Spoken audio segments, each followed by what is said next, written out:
Darkseid vs. Thanos, the Lord of Apocalypse versus the Mad Titan, the God of Evil versus an Eternal initially named Dion. Yep, that's Thanos' real name. Wonder why he ditched that one. Welcome to Versus, a video series we do on Top 10 Nerd where we take your favorite comic book characters and see how they do in a hypothetical battle with one another. Today we're looking at two of the comic industry's deadliest villains and throwing them into the ring together to duke it out and see who comes out on top. Let us know your picks with either hashtag Darkseid or hashtag Thanos in those comments below. For the sake of this video, we'll be looking at these two without any objects that enhance their abilities, specifically the Infinity Gems or Gauntlet, although we will be discussing the what ifs briefly, meaning if Thanos did use it in their fight. With all that said, let's dive in.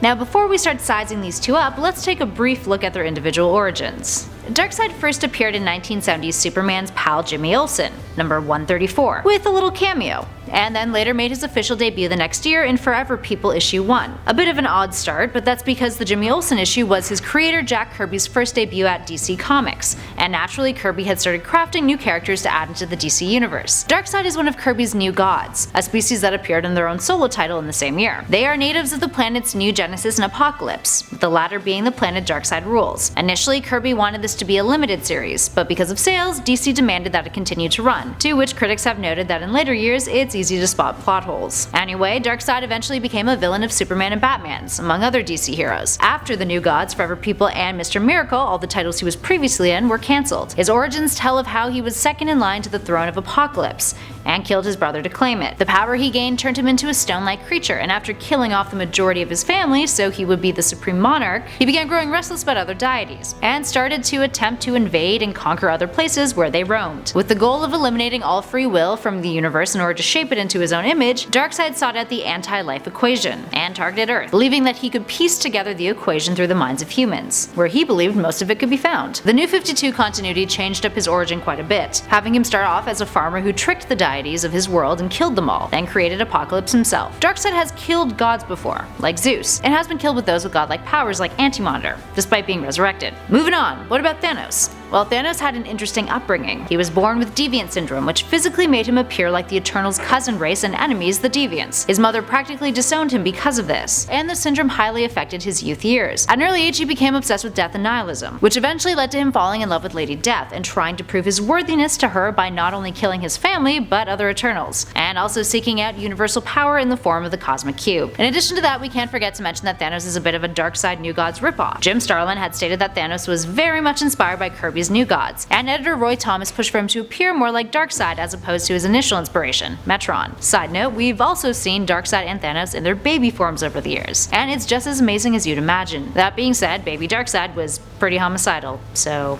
there's that. On to abilities. Being an Eternal, Thanos has always had an advantage, especially since he in particular has a mutant Eternal heritage, which combined with his own bionic amplification led to some pretty intense results. He's also capable of mysticism, and he has power bestowed to him by the entity Death. He also has the run-of-the-mill superhuman strength, speed, durability, and longevity. Plus, he's capable of energy manipulation on an atomic level, telepathy, telekinesis. He can absorb and project vast quantities of cosmic energy and manipulate matter, and has mastered teleportation, time travel, and travel through alternate universes. His intellect is immense, and he's versed in many different fields of advanced science, which has led to inventions like the Infinity Gauntlet. When wielded, the Gauntlet allowed for him to defeat the likes of cosmic entities such as love, hate, chaos, order, the Stranger, and Galactus. Gauntlet and gems aside, he's also banned from Death's realm, so he literally cannot die, ever. What about Darkseid? Being one of the New Gods, he's immensely powerful. His primary ability is to use the Omega beams that stem from something called the Omega Effect. These beams have a lot of uses. They can completely obliterate a target, or severely weaken them, like in the case of Superman. They can also resurrect anyone who has been killed by them, or grant power,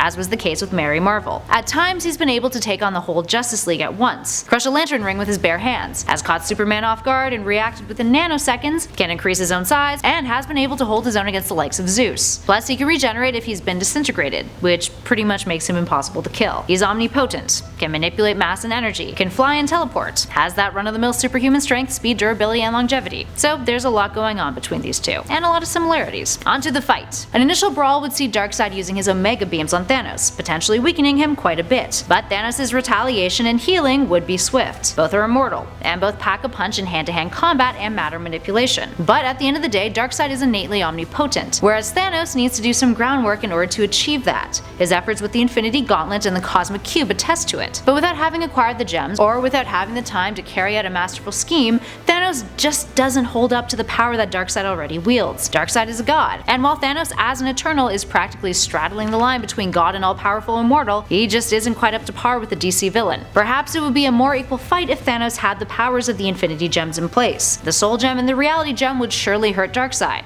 altering reality and reverting him to a state prior to his creation of Apocalypse, if we stick to his New 52 origin story, that is. And with the endless possibilities that the gems and gauntlet provide Thanos, he's at least on par with the God of Evil. Or arguably, with his wit and intellect, he's capable of outsmarting Darkseid altogether and defeating him once and for all. But we're looking at these two characters at their base level. So the winner?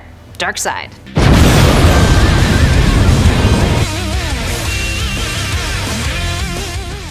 Even if the two continued to duke it out and Thanos managed to consistently hold his own, the Mad Titan has a history of being self-conscious to a fault, something that we see after he loses the gauntlet, and all of his efforts are undone. He's got a bit of an inadequacy complex that can have negative effects on his goals to, conquer the universe. So there we have it. Do you agree with our choice? Let us know who your pick would be with either #Darkseid or #Thanos. If you dug this video, please show us some love by hitting that like button.